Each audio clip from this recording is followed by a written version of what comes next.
Shema is the centerpiece of daily Jewish morning and evening prayer services and is considered by some the most essential prayer in all of Judaism.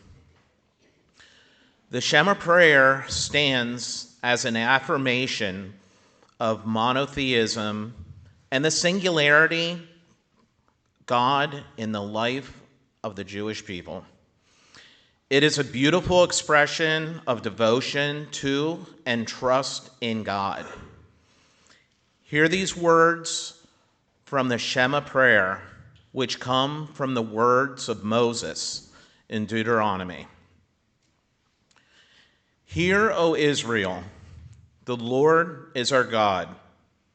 The Lord is one. Blessed is his name, whose glorious kingdom is forever and ever. Love the Lord your God with all your heart and all your soul and all your might.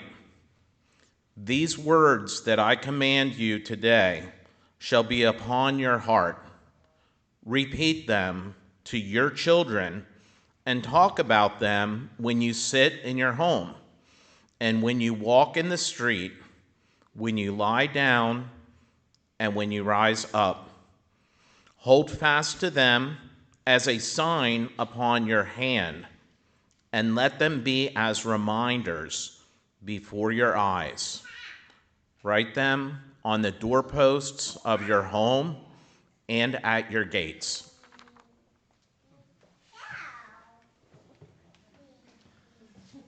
I would like to introduce and welcome forward Reverend Barbara Turner Delisle to introduce Toni Rinde.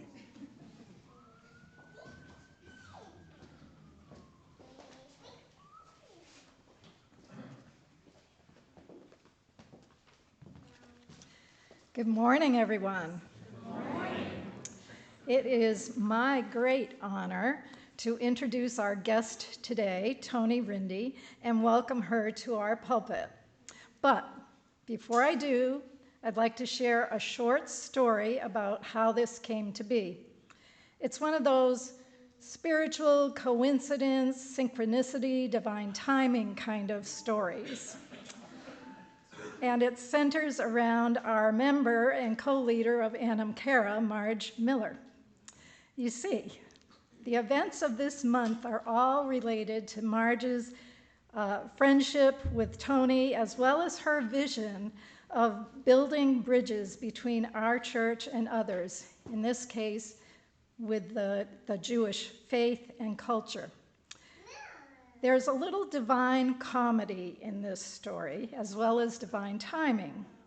I had contacted Carl Van Eigen, the head of our social justice team, to see if there would be enough interest in the congregation for a virtual tour of Auschwitz, something I had heard about and was interested in.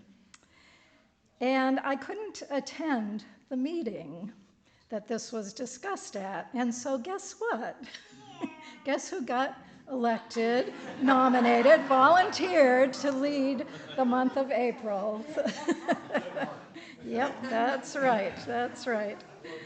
So the day I found out I was to head up this topic, and in an unrelated conversation with Marge, she mentioned how inspired she has been with Toni's strength and Toni's story. She said Toni is an amazing speaker and has presented to groups all over the world, all over the US, about her life and the horrors of the Holocaust and more. Marge was thinking of asking Mike if Toni could come and speak to our church. And I said, go no further. You're speaking to the one. And so worlds collided, the plan was hatched. Marge spoke with Toni, introduced she and I, and we were off to the races. Not only are we blessed to have Toni here today to share her story of surviving the Holocaust, but because of this holy alliance, We will be attending Shabbat service at Tony's synagogue, B'nai Israel, this coming Friday on April 21st.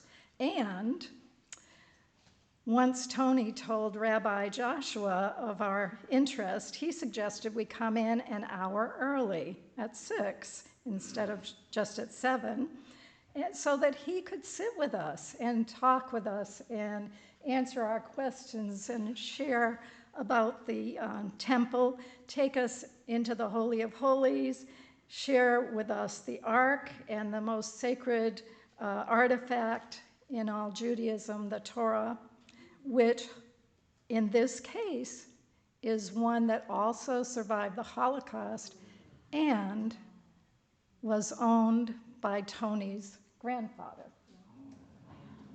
Yeah, so this is pretty important. So, to round this all out, on April 30th, we will visit the Florida Holocaust Museum. Toni and her husband, John, who couldn't be with us today, we're going to add him to our prayers because he had a medical incident and couldn't be with us. And John is also a Holocaust survivor, and the two of them have served on the board of the Florida Holocaust Museum and had much creative input into its development. So now let me introduce Toni Rinde, a Holocaust survivor, a woman who has done much to bring awareness of the atrocities perpetuated against people of the Jewish faith and culture. I hope you have read our open door on April 6th and seen her a bio and a listing of all those boards that she has served on, all the ways that she has helped our people to learn about the Holocaust, to learn about these atrocities, and to help us understand what we have done and what we need to do. So, Toni, let me welcome you. We are so blessed to have you with us. Toni Rinde.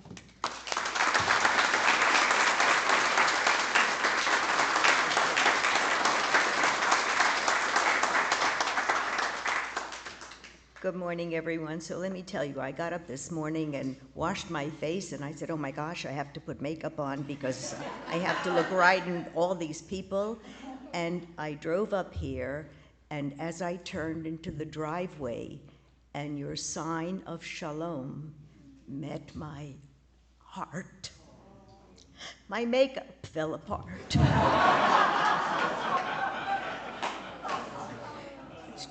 It's true. Anyway, I'm so delighted to be here to share just a little bit of my story with you this morning. I was born in Poland in a city called Przemyśl, a city that had 60,000 people in it, of which 20,000 were Jewish. War broke out in September 1939, and Przemyśl was divided, bisected at that point between Russia and Germany. And at that point, a Ribbentrop Pact was signed between Stalin and Hitler not to invade, to go by the lines that they had agreed on. Well, unfortunately, neither one of them were wonderful gentlemen. They sort of walked all over each other. And in a very short time, when the Russians were there, we were under Russian occupation, and when the Russians were there, we had relatively normal lives. It wasn't great. We were not starving. We were not being beaten, but we were living under a situation where you had to be careful. You had to, quote unquote, behave. You couldn't do anything that they suggested was not the right way to be. And things were okay until 1942 in June. Hitler invaded again, came through full force, and within no time established the ghetto in Przemyśl. The Jews of the city were herded into the ghetto very, very quickly. You packed one suitcase if you were lucky, If you weren't lucky, you just went, you just ran. We were put behind these walls within a number of blocks, 20,000 people within several blocks. Life living became impossible. Sanitation was awful. Health was totally ignored. Life was impossible because we had food shortages right away. You couldn't get that much food into an area for that many people. Luckily, as luck would have it, my father became in charge of the food distribution in the ghetto. And at the same time, he was given the position of teaching Schwamberger. He was the commander of the ghetto, how to ride horseback. Schwamberger was an animal, to say the least. Schwamberger would take my father for rides through the city and would see a woman holding a child. He would grab the child, throw the child up, and shoot. Okay? That was Schwamberger. Schwamberger was accused of war crimes and actually put to death in Germany many, many years after the Holocaust, of course. And my dad actually was supposed to go and speak on behalf of himself as directly knowing Schwamberger, but my mother wouldn't let him go. She said, "You're not going." So they taped my father, and that was used as evidence in the trial. So my dad was in charge of food distribution and teaching Schwamberger and his wife how to ride horses. You ask why? My father's family owned a large ranch in Poland, outside of Przemyśl, where they grew wheat and food stocks, and he rode horseback. So my dad was a phenomenal horseback rider, phenomenal horseman. And of course, he was teaching Schwamberger. Things got really bad, very, very quickly. My dad was befriended by a Lieutenant Alfred Battelle, who was in charge of the Wehrmacht, the army that was controlling the ghetto at that point. And my dad came to Battelle one day and said, "You must help me. We are now the next people that are doomed for execution for being taken to Auschwitz, and that would be the end of us." Battelle was a wonderful man. Battelle got 100 people out of the ghetto at night with trucks that he commandeered to go to pull those 100 Jews out. That is a historical fact. It is written in the books. 100 Jews were saved by Battelle. So at night, we were taken out of the ghetto, and my family and myself were put into the basement of the Wehrmacht. Other people were dispersed all throughout the city. We stayed in that basement for 4 days. And I have to tell you, Battelle came to the basement every single day with a tangerine for me. He said, "Children need fruit. We have to keep her alive." Okay? After the 4 days, the entire city that was hiding, all the Jewish people were put back on the trucks, brought back into the ghetto. My dad realized that things are not going to be getting better, but certainly worse, just because it was passed by the one time that we were going to be put on trains to Auschwitz. It's going to happen again, and down the road, they're going to get us. My dad, through his father, had tremendous connections in town. My grandfather was a very well-liked person, and there were an awful lot of people that would do many things to help us. We had a connection to a couple of the people that worked for my grandfather. They came at night with a horse and buggy, hay on the bottom, in this big wagon. One by one, my mother, my grandfather, who was with us there, myself, and later on my dad were taken out of the ghetto at night, brought to a local farm in town. Things weren't great because in those days, if you helped a Jew, you were killed. There was no discussion. You were shot, you were hanged, you were brutally tortured. Whatever needed to be done, it was taken care of. And not only that, but you were made a spectacle in the city. You were left hanging on a gallows for everyone else to see, that if you help a Jew, that's what's going to happen to you. Well, unfortunately, that farmer that helped us, that had us hidden in his barn for several weeks, was killed. He was hung in town. He was first beaten and then hung in town with his wife in the town square to again show people this is what happens to you if you help the Jews. We were hidden in between the barn and the basement in his house for about a month. Things got out in the public that this gentleman, this farmer, was helping Jews, and that's when they killed him. One of his co-workers that worked on the farm with him came to church one Sunday morning, and she got drunk and spread the word around, we have to get rid of him because he's got Jews living in his basement. Okay? So needless to say, the next day, what happened? So at night, we left this one barn, this one farmer, and went to another family. And again, this family helped us tremendously. They fed us. As a matter of fact, not that long ago, the Holocaust Museum found the young kid that was alive in those days, the son of the farmer.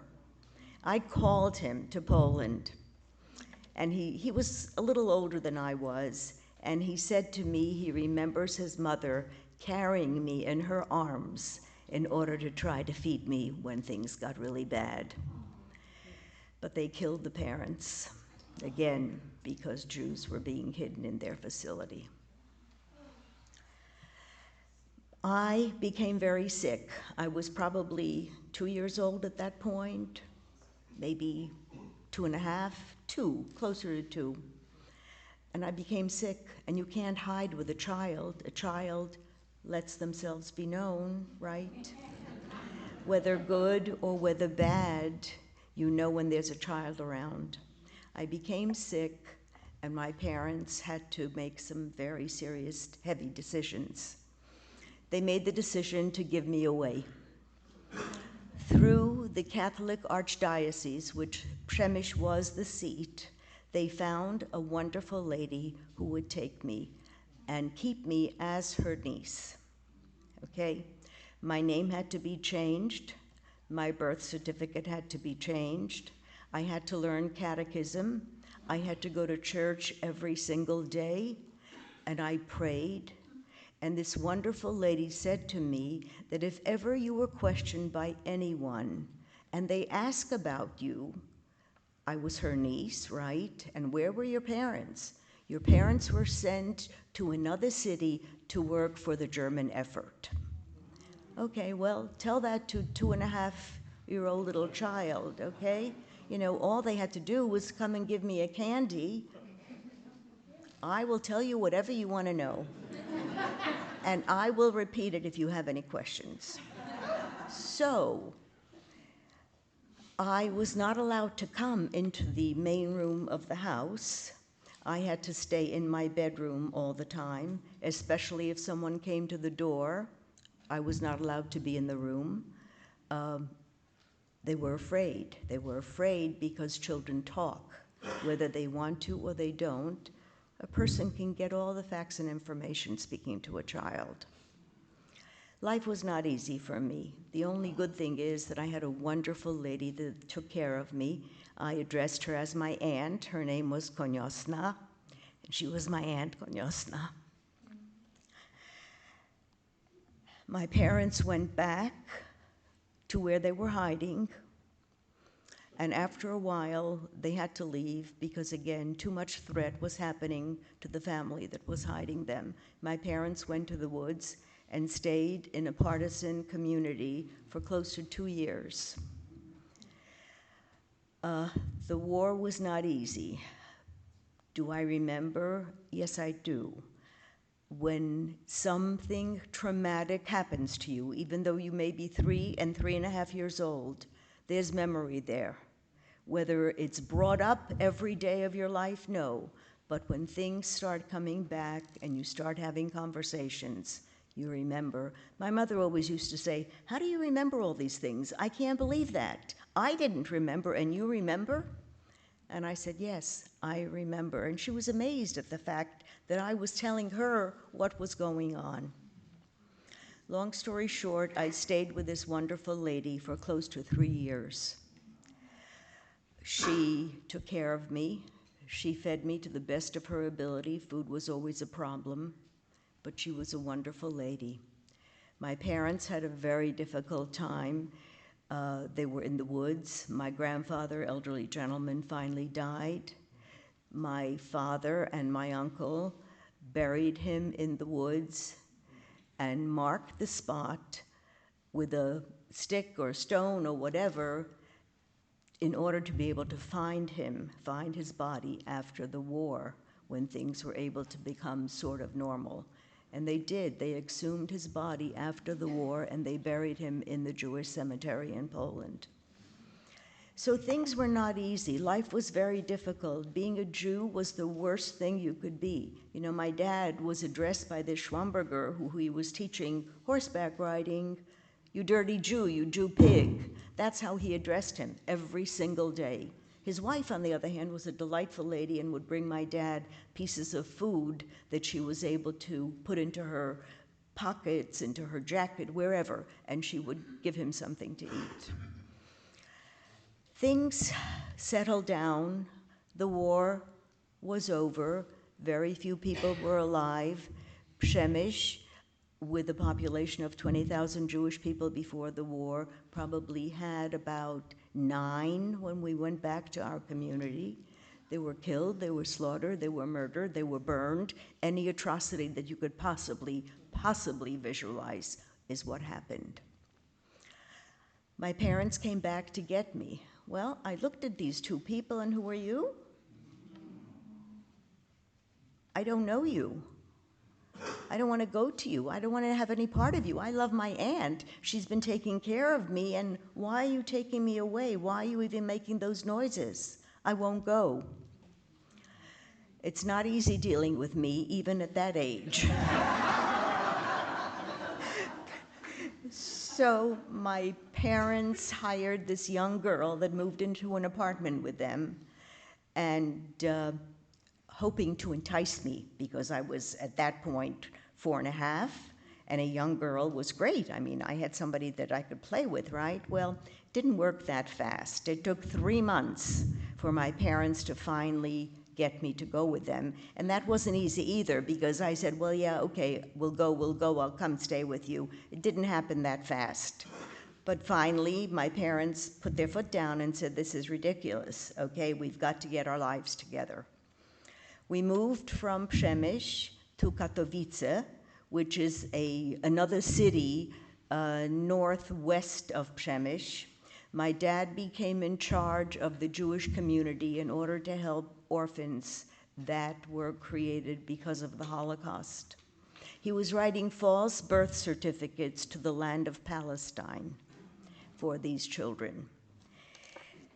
The Polish people got wind of that, and there was a note put on our door: "If you do not leave within 24 hours, you and your family will be killed." This was after the war, after the Holocaust, okay? So anti-Semitism doesn't go away on a set date. It's here to stay, alive and well, as we all know right now. We went from Katowice, we went to Prague. My mother became very ill. She was hospitalized. The doctor that was taking care of her was a Jewish lady, and she was wonderful. Besides getting my mother back on her feet, she asked us to come live with her in her home, which we did. And that lasted for about 3 months, because we were waiting to see where a quota would open to come to the United States. So we moved into her house about 3.5 months, and my dad got wind that there's a quota opening in Paris. We left her home in Prague. We went to Paris. My dad reports to whoever you reported to in those days, and they said, oh, that line starts all the way back there, get in line. So by the time our number came up, it was closed, okay? So there we were in Paris.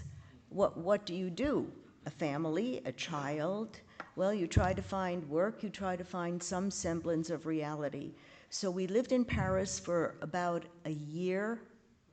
I never went to school because my parents were always concerned about sending me to school. Sending me any place out of their reach was just not the thing to do. After Paris, we went to Holland, to Amsterdam, because again, we heard that a quota was opening. And yes, the quota opened. We came to this country. My uncle met us at the docks, and here we are. He was a man who was a physician that was caught right before the war started at a medical conference in New York. Telegraphed back to his parents, what should I do? And they said to him, do not come back. And that was the last time, of course, that he saw his parents. But the good thing is, he was very helpful to us. He helped us get settled. We had an apartment waiting for us. And then I started school, right? I was 7 years old at that point, no education, no language. I didn't read, I didn't write. What do we do? My dad was afraid to send me to a public school because he was concerned there would be no Jewish people there, and he was afraid to send me to someplace without Jews around. So I went to a day school, a Hebrew English school. I was 7. I was put into kindergarten. And kids, they can be very, very cruel, and you know what they were. I didn't look the same, my hair wasn't the same, I didn't dress the same, and worst of all, I didn't speak the language, and I didn't read and write. But it wasn't so bad. In that 1 year, I went from kindergarten to first grade to second grade. At the end of the year, I received an award as being the top Hebrew student in the school. Okay, so I learned English, I learned Hebrew, and it worked. My dad came here under an agricultural quota, which meant that he had to go settle, or we had to go settle on a farm, which is what we did. We moved from New York, we moved to Vineland, New Jersey, which is South Jersey, where a lot of the newcomers that came to this country moved to. I went to school there, made very good friends with a girl that lived not too far away from us. We were living in the country in a home that was a farmhouse. I made friends with this girl that didn't live too far away from me. We took the school bus together. I went to Decatur Avenue, which was the public school, and she went to a Catholic school right across the street. And everything was great and wonderful. And one day, we're walking to school where the school bus dropped us off, and she turns around to me and says, Jews, pew, they stink. Well, I didn't know what that meant. I had never had that kind of a situation occur. You see, I didn't know that I was a Jew and that I was supposed to have died in the Holocaust. I had no idea. My parents never said anything to me because why? Number one. Number two, how do you start explaining to a 7 or 8-year-old child that I am hated for what? For being Jewish? How do you explain that? How do you explain hate to a child? Before even saying religion, how do you explain hate? You don't explain hate because we hope nobody ever knows that word. But my dad said, okay, you're through with the public school. Now you're going back to a day school, a Hebrew English school again. We lived in Estelle Manor. My day school was in Atlantic City, okay? Probably about 40 miles from where we lived. So you hear these stories, oh yeah, I walked 20 miles in the snow and what have you. Well, let me tell you about my trips back and forth from school. My dad took me from our house to a town called Mays Landing. At 8 o'clock in the morning, the bus in Mays Landing came, a city bus, that took me 40 minutes to get to Atlantic City. I was dropped off at the bus station, and in Atlantic City, I took a little it was called a jitney, like a little car, little van that drove me to my school, the corner, of course, dropped me off, and I walked. So the entire process took 2 hours, in the morning and in the evening. No snow, I don't think, but 2 hours. In the summertime or spring, where days were longer, that was not a problem. But in the wintertime, when it gets dark at 5 o'clock, and I wouldn't get back home from school to the point where my dad was picking me up was until 6. What do? It's dark. I was scared. But you know what? My dad told me, you have to stand at this one corner and I will be there. Well, that's all great. However, there's traffic and things happen, and my dad wasn't always there. He couldn't make it on time. So I stood at the corner. But anyway, things were okay. Things were all right. I went from the day school again in Atlantic City. I said to my dad, I can't do this anymore. I have to go to a public school. I need friends. I need people. I have to be around people. So I changed. We went from the day school in Atlantic City to a regular grammar school in Pleasantville, which was about 10 miles away. I went to Pleasantville School, grammar school. I graduated, and I did fine, okay? I graduated all the public school education, and then I needed to go to high school, okay? I went to high school to Vineland, New Jersey, Vineland High, again, about 25 miles from where I lived. So how do you make friends when they're 25 miles away? How do you have any social contact when it's 25 miles away? You know what? You do what has to be done. My dad drove me. Sometimes my friends would come over. Other parents drove. It was okay. It was much, much better than I had in the past. So things were fine. Things were good. I went to high school. I graduated. I went to Drexel University in Philadelphia. I was pre-med, but I met this young man who I married. And the pre-med sort of went down the drain. I became a medical technologist. I did research in hematology.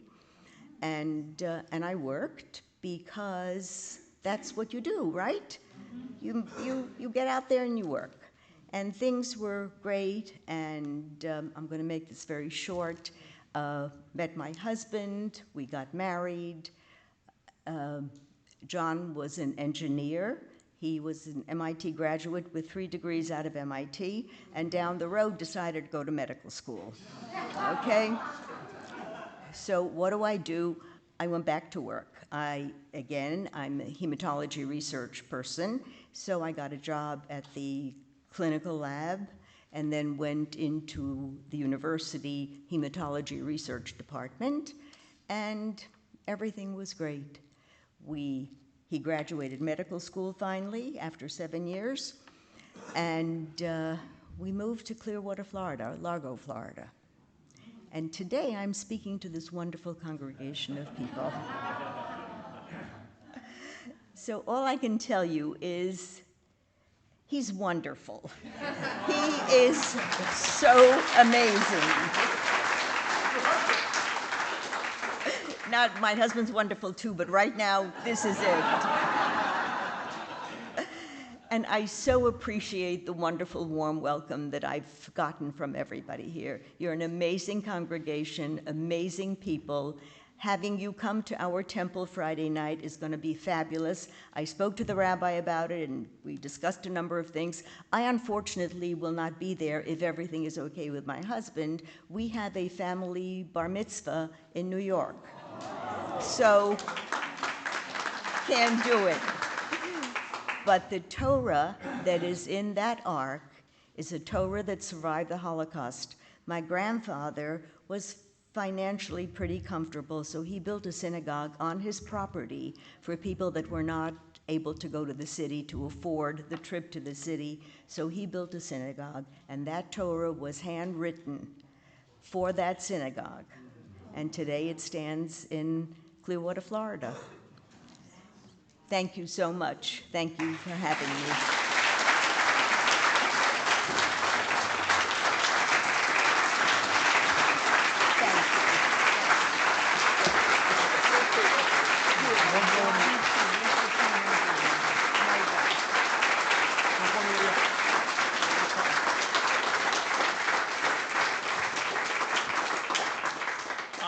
that was powerful.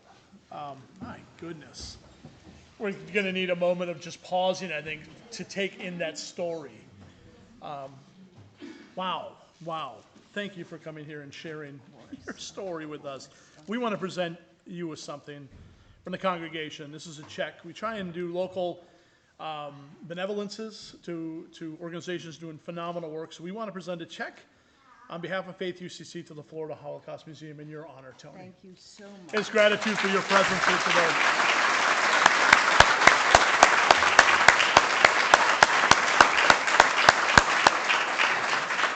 So my makeup ran already, so there's not much left. Thank you. What a generous, wonderful, wonderful gesture. And please know the museum will certainly appreciate it. And I will hand that to them. What's tomorrow? Tomorrow's Monday? Tomorrow. I'm not wasting any time. I will take a ride. Thank you again for your hospitality and your understanding. Thank you, Toni.